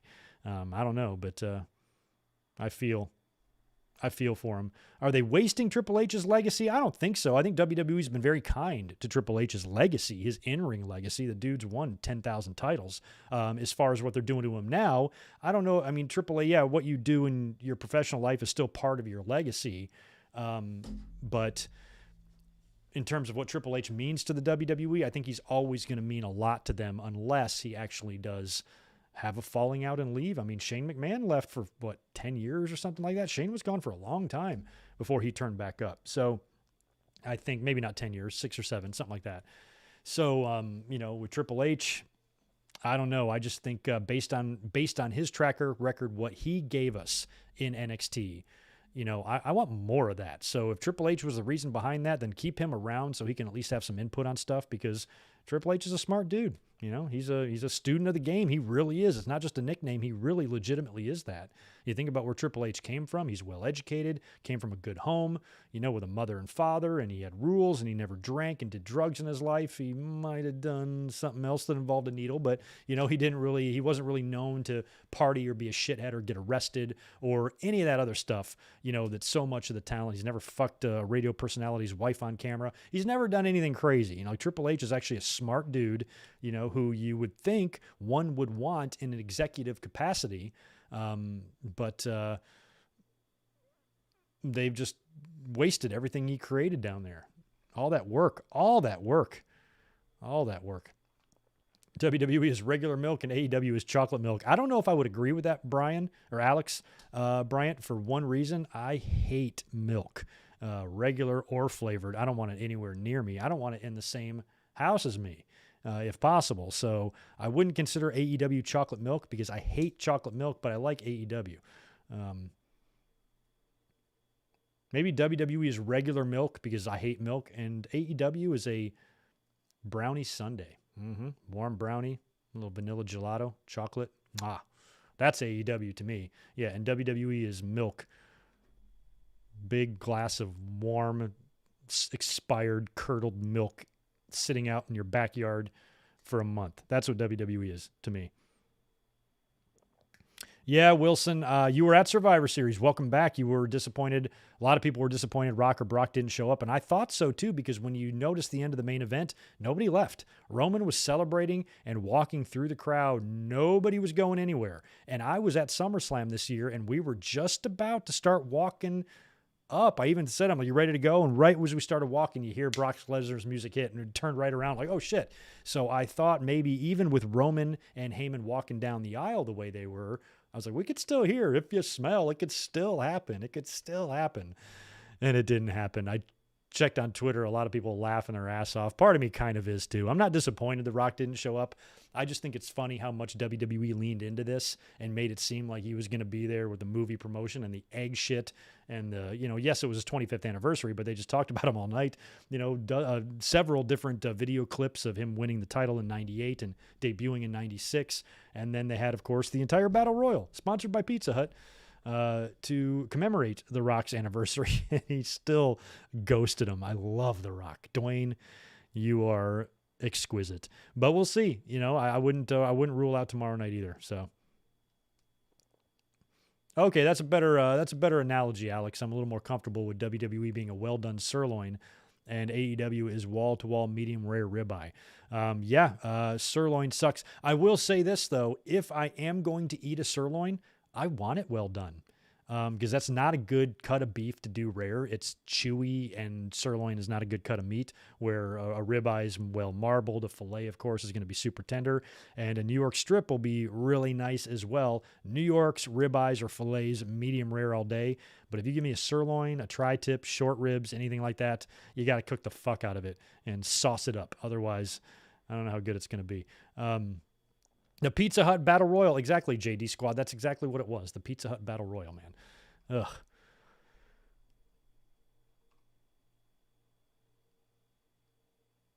Imagine a Dancing with the Stars dancer joining WWE. We're probably pretty close to that happening, with The Miz being there sooner or later. Hey, I agree with Mike Witt. You just want WWE to establish new stars, a.k.a. Hangman. Hangman is world champion. Sammy is TNT. WWE would never do that. Well, they're trying. I mean, Big E is a new star. I mean, Big E and Drew McIntyre and Bobby Lashley, all in the last year, have never held world titles in the WWE before. So they were trying to put guys over, and I think they did a great job of building Lashley to the title. He was untouchable for about 6 or 7 months there until he won the title. Drew McIntyre was kind of the same way. I mean, they had him eliminate and beat Brock Lesnar. They eliminated him from the Rumble, right? And then he beat him at WrestleMania. That's, obvious. Granted, it was empty arena. He still did it. And, but when it comes down to Roman, they're not sacrificing Roman. It is possible to make stars without having them beat your top star. Think about WWE back in the day during Hogan's run. Hogan was champion for 4 years, and they still managed to make guys. They still managed to make huge stars in the WWE despite Hogan having that run. So they wanted to protect him. They always want to protect him, just like Cena was protected. and they were able to still make stars despite Cena being there, just not stars as big as Cena. Cena was like the guy, and Randy Orton, but everybody else, Daniel Bryan and CM Punk and all these guys had healthy title runs, and, they did stuff, but there's always, in WWE, there's always been one guy. Bruno, Backlund, Hogan, Brett, Shawn, Austin, Rock, Cena, and now Roman Reigns. There's always that guy. There's always that guy that's just not going to lose. And when you do have him lose, make sure it's in the right situation. And as much as I'd like to see Biggie beat Roman, I don't think that this isn't where I would have Roman beat. This isn't the stage for it. It's a meaningless pay-per-view that everybody's been shitting on. Save a Roman loss, save somebody pinning him clean right in the middle for WrestleMania, or some big hyped match or show that wasn't just thrown together in 2 fucking seconds. You know what I mean? That wasn't just put together because both of these guys just happen to be the champions and then you just put them in the ring together. That's not where you beat Roman. I want Roman to lose in some personal issue. I want him to keep fucking with someone, and then that person, gets revenge on him and beats him for the title or something. Something like that is just what I, as a wrestling fan, prefer. So, but what they did with Hangman, they did a good thing, but who did Hangman beat? He didn't beat their Roman Reigns. He beat Kenny Omega.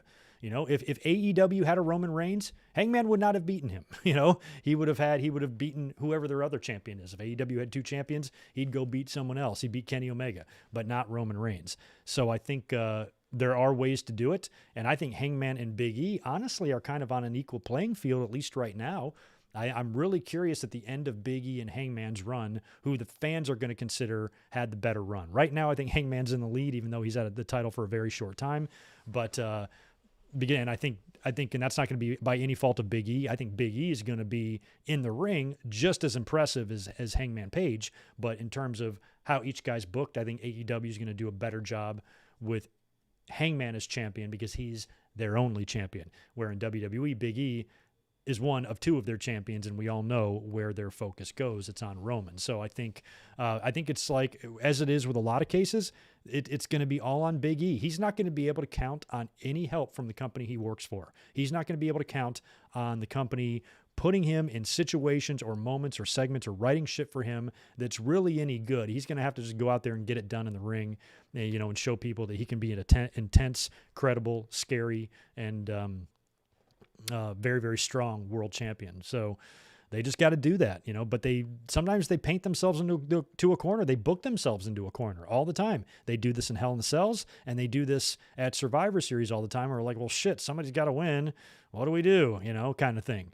So I think that's what happened to Big E tonight. Big E played the role of Drew last year, of Daniel Bryan the year before, and AJ Styles the year before that. Of the 2 champions, both are great, the years because Brock faced AJ and Brock faced Bryan, right? In those back-to-back years, Bryan and AJ were phenomenal champions, just like Big E is. But Brock was bigger. Same here. Last year, Drew and Roman. This year, Roman and Big E. Big E and Drew are great champions, but they're not Roman. It's just kind of how it works. It's Wrestling 101. It hasn't really been any different ever. When it comes to that stuff, you got to protect your top guy. Braun Breaker to beat Roman for the title. I don't know, 33 and a third chance of winning that match. I think that his chances are a little less than that, a little lower. When do you think we will get Page versus Bryan? That's a question for you guys. I don't know. I think we will learn where that's going to happen. I would assume that they should give us that date Wednesday. I would like a date on Wednesday for that. Maybe I would probably do it, like make it for Winter is Coming, right? Winter is Coming is on the 15th. That will probably be announced Wednesday, I bet.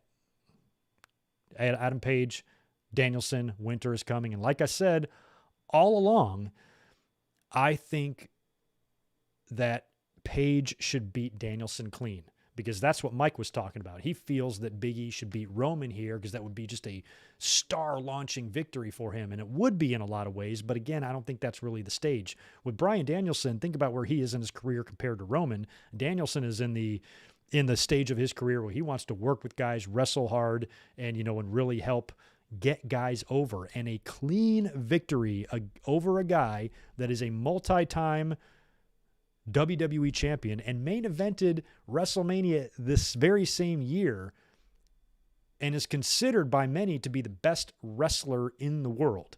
To beat him clean in a title defense will do wonders for Adam Page. And that's a situation where Bryan, as good as he is, he's not AEW's Roman. You can't afford to beat him. And you can afford to beat him clean, especially by your champion, because that's a big feather in his cap. And that's just a huge win, because you don't want Adam Page to be a champion without challengers, or be a champion who gets cheap wins, or I shouldn't say cheap wins. He'll win plenty of matches clean over, maybe lesser opponents. He needs to beat some stars here. He needs to put down a Bryan, put down a Punk, put down someone like that. And I think that would be an excellent way to send Page off on a really good, strong title run here, is to have him beat someone like Danielson in his very first defense and really give him a good run. And I talked about this during my Full Gear review, is I compare Adam Page to who we talked about earlier on in WWE, Randy Orton. I think Adam Page could develop for himself a Randy Orton-like legacy in AEW, where he's not going to be the John Cena, but he's going to be one of those guys underneath Cena, like one notch below. He's going to be your Randy Orton, and I want to see that for Hangman in AEW. So I hope this is only the first of many runs that he has. When Hangman retires, I hope he's a 3-time champ, and I want to see also a little bit more of an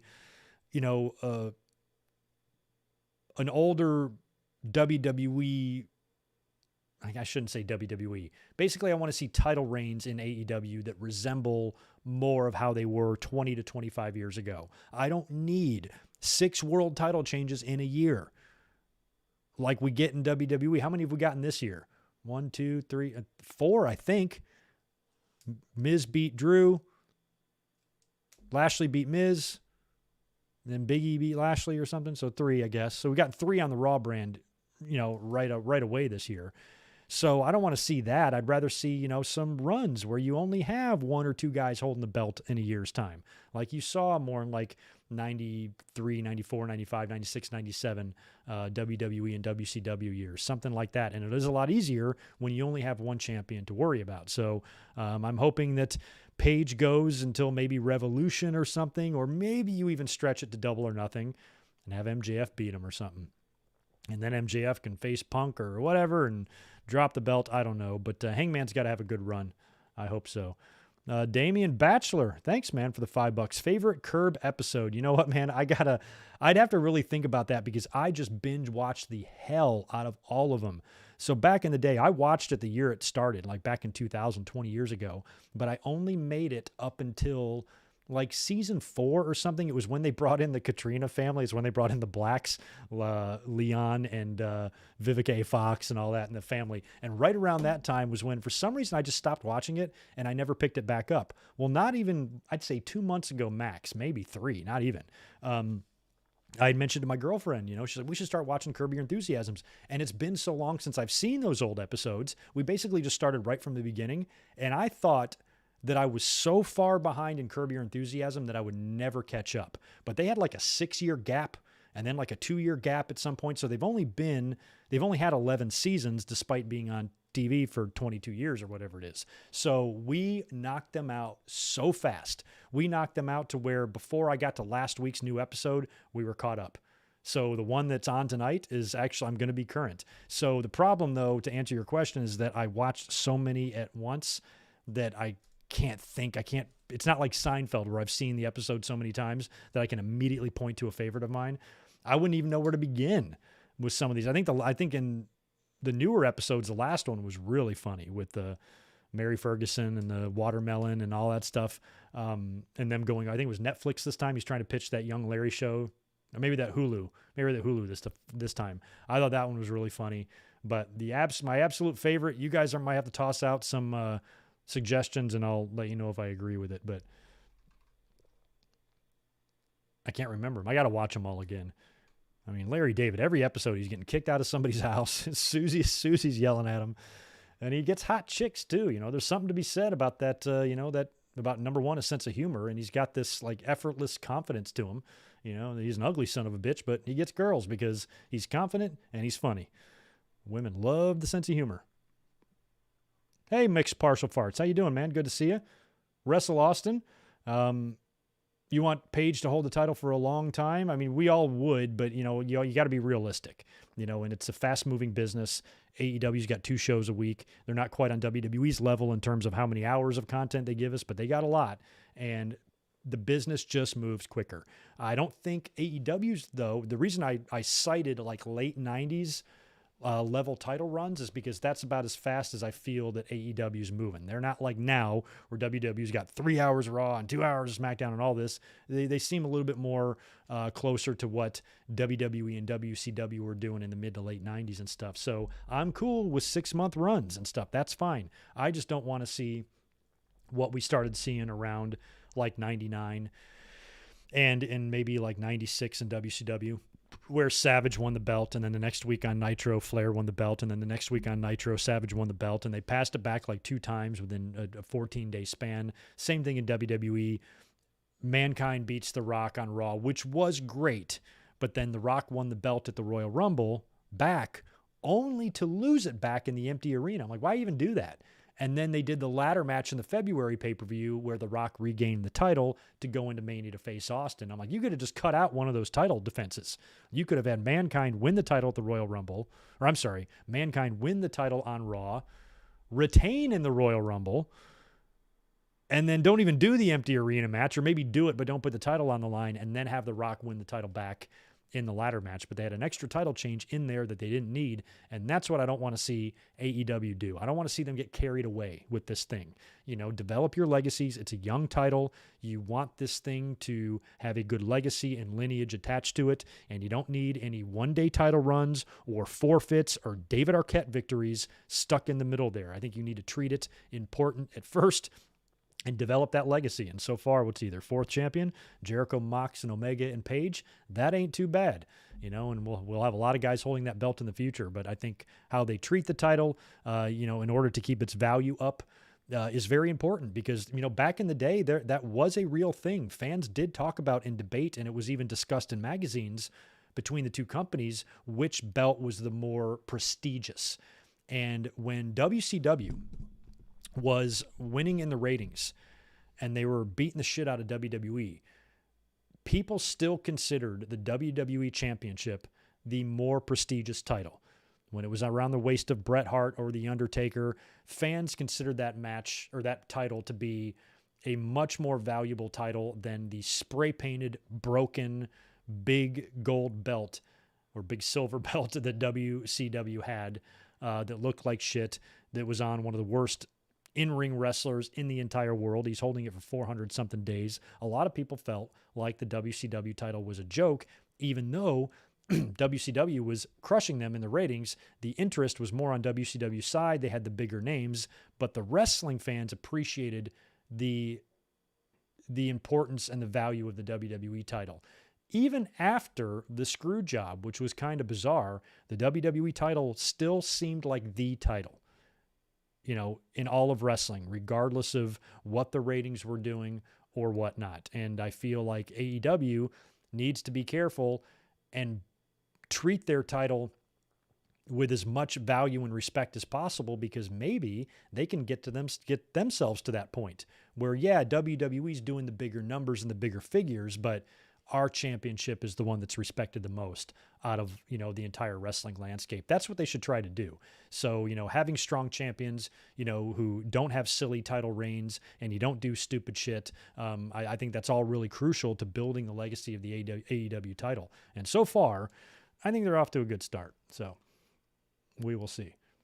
Yeah. And Bruno's second run was 4 years, 8 and 4. And then Backlund held it for 5. Pedro held it for 2, and Hogan held it for 4. Hogan was the last guy to really hold it. I think after Hogan, it wasn't until we got to like Brock. Brock had that long run, and maybe Roman Reigns right now, where Brock just had it forever. But nobody's come close. CM Punk, AJ Styles did the year-long thing, but nobody's even scratched the surface of what Hogan did. Or Bruno did. Trey Williams, did I get that $1.99 super chat from you earlier on? I see it up here. Roman Reigns sucks, not on Rock or Cena level. Roman Reigns sucks, not on... Okay, I think Roman's not on Rock's level. Rock accomplished a lot in a short amount of time.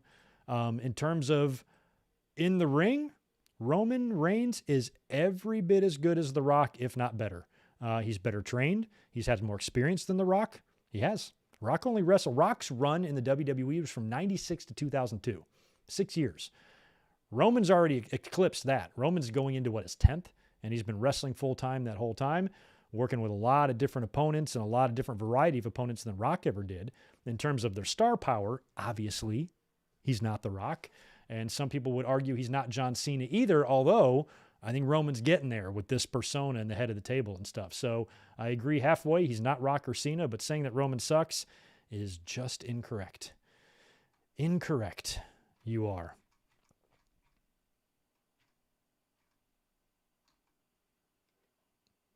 It feels like Roman has been champion for 7 years. Yeah, that's the That's the nature of the business today. Fans don't have that type of patience. I don't think anybody could handle an 8-year-long run. Hell, I couldn't. I'm old school. I'm the type of guy that would appreciate an 8-year run, but I think about 2 years into that, I'm like, all right, enough's enough.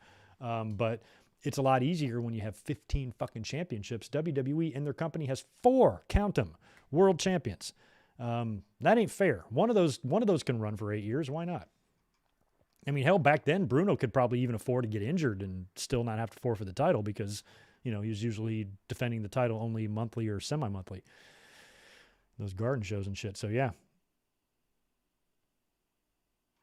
Oh, okay. McDonald's Battle Royal for next year. We will mark that down. Hopefully next year at the Survivor Series, we will get a McDonald's Battle Royal. Who did anybody debut in 97? Oh, maybe we'll get a Screwjob Memorial Battle Royal sponsored by McDonald's for the 25th anniversary of the Screwjob next year. They should do that. So how could they do it? They can put a bunch of McDonald's out on the tables, and then everybody can make their entrance, and then whoever wins, somebody's hiding under the ring, so the last person in the Battle Royal thinks they win, and then somebody comes out from underneath the ring and hits them in the face with a 10-piece of chicken nuggets, and they go over the top rope getting screwed, and that person wins with the chicken nugget punch. Yeah, that'll work. That probably sounds great to Vince. If Vince is listening to this podcast right now, you know he is. He is laughing his old ass off right now. Ha ha, that's brilliant. Craig, hire him. Oh, wow. McDonald's chicken nugget punch. I love it.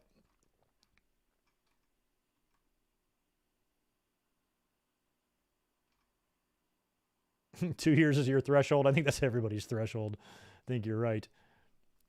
When will the Roman nightmare end? Never. It ain't a nightmare for me. It might be a nightmare for you guys. If you think Roman's run is a nightmare, you have every right to feel that. Not me. I think it's glorious. I want it to keep going and going and going and going.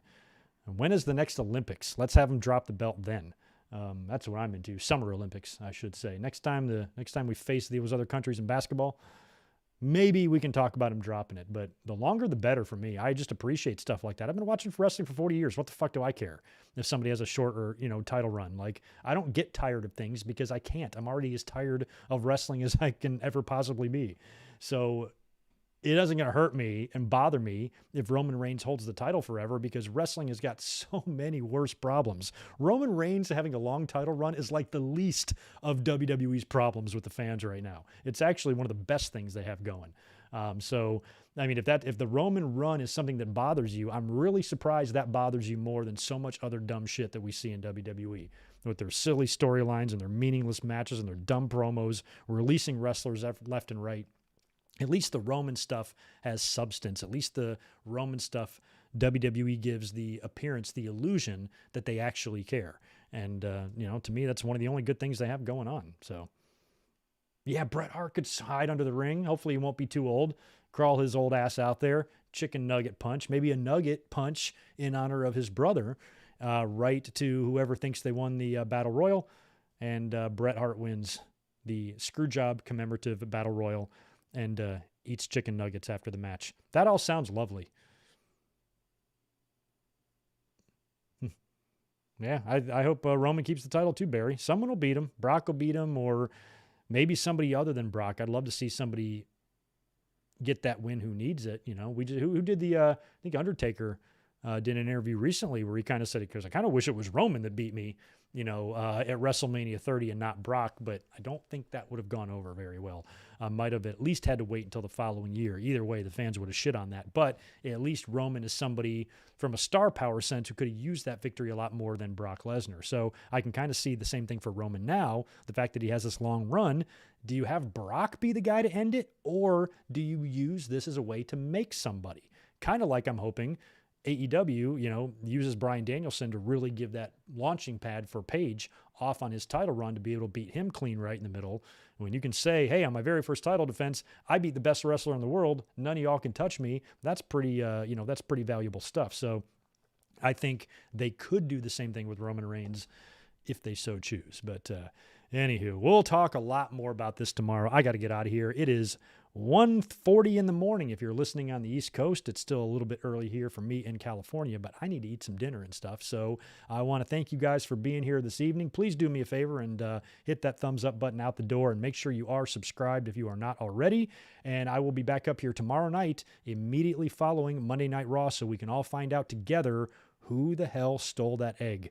I don't know about you guys, but I'm really going to have trouble sleeping tonight because I'm going to be so worried about finding out who stole Vince McMahon's $100 egg. So if you guys can't sleep either and you're also worried about Vince McMahon's egg, feel free to tweet me and maybe we can chat to try to emotionally get through this very sleepless night together.